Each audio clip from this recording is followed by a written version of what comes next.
Via. Da via.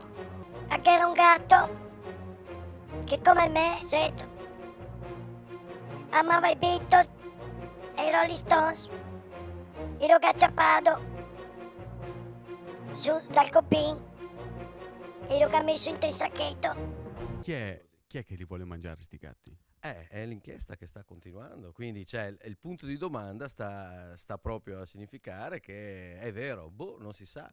È una cosa che andremo avanti, cercheremo di indagare, arriverà il quarto, spero il quinto, spero il sesto, magari un lungometraggio, che ne so. Gatti da 1 milione di click, 1 milione di visitatori che seguono le disavventure dei mici del bifido al secolo Beppe Rainero, uno dei volti più noti tra il pubblico di Telearena, inventore di questa inchiesta felina nata quasi per scherzo in occasione del derby tra Verona e Vicenza e ora diventato uno dei call movie più gettonati su YouTube e su Facebook. Te li aspettavi 1 milione di click?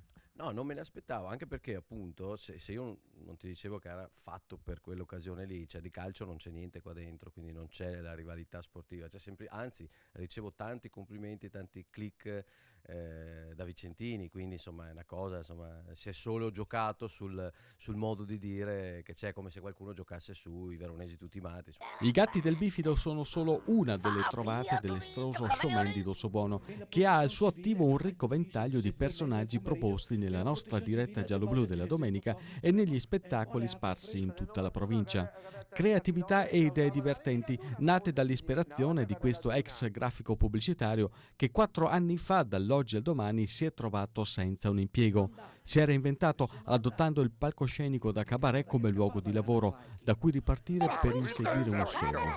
Mi accontenterei intanto di come si dice, andare un po' fuori le mura, cioè iniziare a fare degli spettacoli nelle piazze in Veneto, dove vengo capito per quello che dico. Dopo, sai, insomma, tutto quello che viene, perché mai dire no.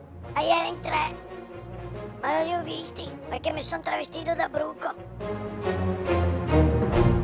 Miau. Miau. C'è vero.